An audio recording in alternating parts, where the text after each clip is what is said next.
ጤና ይስጥልን ውድ የባሲቲው ቤተሰቦቻችን እንደምን አላችሁ? የዕለቱን የጤና መረጃ ይዤላችሁ መጥቻለሁ። የዛሬው መረጃዬ በተለይ ሴቶች ላይ የሚያተኩር ነው። እናም በጣም ጠቃሚ መረጃ ነው። እስከ ፍጻሜ አብራችሁ እንድትቆዩ እያልኩኝ ቻናላችንንም ሰብስክራይብ ማድረጉን አይርሱ።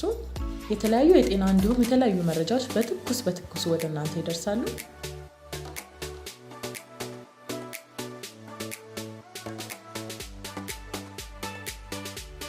እያዳመጥክ ያለህ ወንድ ከሆንክ አድምጠህ ስትጨርስ ለሚስትህ አሊያም ለእህትህ ወይም ደግሞ ለሴት ጓደኛ ሼር በማድረግ እንድታጋራት ስል አደራ ለማለት እወዳለሁ።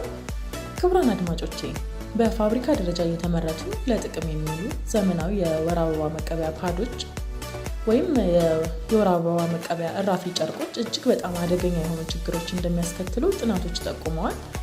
መረጃዎቹ እንደሚያመለክቱት የወር አበባ መቀበያ ሞዴሶች ሳቢያ የሚራቡ አደገኛ ባክቴሪያዎች ከሴቶችም አልፈው ወንዶችን ለህልፈተ ህይወት እየዳረጉ ነው። በወር አበባ ወቅት የሚፈስ ደም ውስጥ ግሉኮስን የመሰሉ ለባክቴሪያ መራባት እጅግ አስፈላጊና ምቹ የሆኑ ነገሮች ይገኛሉ ይላል የተደረገው ጥናት። እነዚህም በወር አበባ መቀበያ ሞዴስ ውስጥ በመግባት በቀላሉ ለመራባት ወይም ደግሞ ለመሰራጨት ይችላሉ ሲል ያስጠነቅቃል።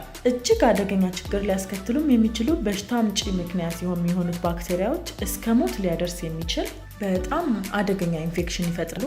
በአብዛኛው ችግር የሚከሰተው ረዘም ላለ ጊዜ ጥቅም ላይ በሚውሉ የወር አበባ ወቅት በሴቷ ብልት ላይ ለረዥም ሰዓት የሚቆዩ ሞዴሶች ወይንም ደግሞ ንጽህናቸውን በአግባቡ ባልተጠበቀና በተደጋጋሚ በጥቅም ላይ በሚውሉ የወር አበባ መቀበያ ጨርቆች አማካኝነት መሆኑን መረጃው ያመለክታል።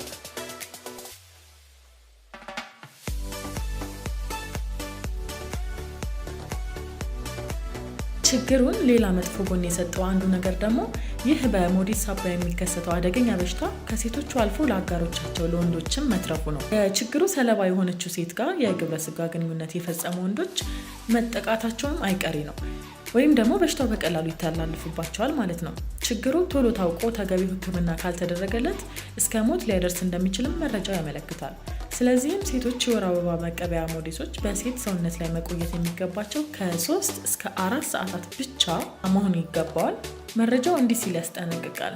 ደም በብዛት ቢፈስም ባይፈስም ከ3 እስከ 4 ሰዓት ባለው ውስጥ በጣም ግዴታ አንድ ፓድ ሞዴስ መቀየር አለበት። ከዚህም ለበለጠ ጊዜ የሚቆይ ከሆነ በባክቴሪያ መራቢያ ምቹ ሁኔታዎችን ስለሚፈጥር ይኸው ባክቴሪያ እንዲራባና አደገኛ በሽታ ሊያስከትል እንደሚችል ተነግሯል። ይህን አደገኛ በሽታ በግብረ ስጋ ግንኙነት ሳቢያ ከአንዱ ወደ አንዱ የሚተላለፍ በሽታ ከመከሰቱ በፊት ከፍተኛ ጥንቃቄ ማድረግ እንደሚገባ፣ ሴቶች በወር አበባ ወቅት የሚጠቀሙበትን ሞዴስ በንጽህና ሊጠቀሙበት እንደሚገባም ያሳስባል። ከላይ እንደነገርኳችሁ አደገኛነቱን ተገንዝባችሁ የተጠቀሱትን ጥንቃቄ እንድታደርጉ ስል አሳስባለሁኝ።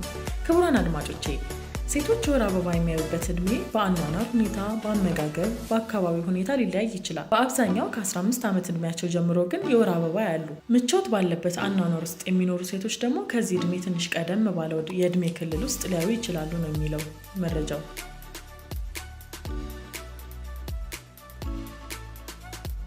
ይህ ቀደም ባሉት ዓመታት የነበረው የወር አበባ ማያ የእድሜ ገደብ ዛሬ እየወረደ መጥቶ ታዳጊ ሴት ህጻናት በ9 ወይም ደግሞ በ10 የእድሜ ክልላቸው ላይ የወር አበባ ማየታቸው እየተለመደ ክስተት ሆኗል። ህጻናቱ የሰውነት እድገቱ ፈጣን እንደመሆኑ የውስጣዊ እድገታቸውም በዚሁ ፈጣን ነው። እነዚህ ታዳጊ ህጻናት የወር አበባ ምንነትና ሂደቱን በሰውነታቸው ላይ ስለሚያስከትለው ተፈጥሯዊ ለውጥ ምንም አይነት ግንዛቤ የላቸውም። እድሜያቸው ድንገት በመጣባቸው ሰዓት ይህ ክስተት ሲያጋጥማቸው ማለትም በከፍተኛ ድንጋጤና የስነ ልቦና ጫና መዳረጋቸው አይቀርም። ስለዚህም በተለይ እናቶች ለልጆቻቸው ስለ ወር አበባ ምንነትና ስለሚመጣበት ጊዜ ሊደረጉ ስለሚገባቸው ጥንቃቄዎች እንዲሁም በወር አበባ ወቅት የግል ንጽህናን በአግባቡ መጠበቅ እጅግ አስፈላጊ መሆኑን በጊዜ ማስተማር፣ ልጆቻቸውንም ማዘጋጀት እንደሚኖርባቸው የዘርፉ ባለሙያዎች ይናገራሉ። ልጆች ወይም ህጻናት ያላወቁትን ወይ ደግሞ ይከሰታል ብሎ ያላሰቡት ነገር ሲያጋጥማቸው በጣም ይደነግጣሉ። በአብዛኛው ሴቶችም በዛ በመጀመሪያ ዕለት የገጠማቸውን የደነገጡትን ያደረጉትን መቼም የማይረሱት ቀን ሆኖ ማለፉን እናውቃለን። አስገራሚም አስደንጋጭም አስቂኝም ሆኖ ያለፈ ክስተት ነው የሚሆነው።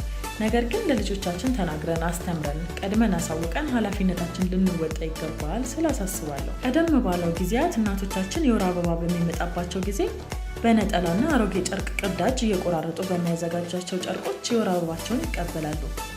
ንጽህናቸውንም ይጠብቃሉ። ጨርቆቹም እየታጠቡ ከአንድ ጊዜ በላይ የግል ንጽህና እንዲሰጡ የሚደረጉ ነበር።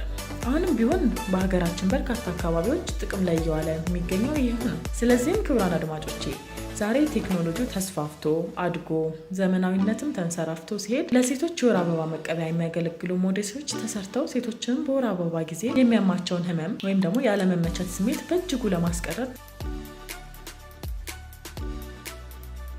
በመጨረሻም ለሴቶች ሁሉ ማስተላለፈው መልእክት ሞዴስ ገዝታችሁ ስትጠቀሙ ሞዴሶቹን ወይም አንዷን ፓድ ከ3 እስከ 4 ሰዓት ባለው ጊዜያት ውስጥ መቀየሩን እንዳይዘነጉ ስል አሳስባለሁኝ።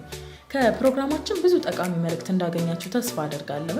የዛሬው መረጃ ይህን ይመስል ነበር። ሀሳብ አስተያየታችሁን ጻፉልን። በተመሳሳይ ፕሮግራም እስከምንገናኝ ሁላችሁም በያላችሁበት ሰላም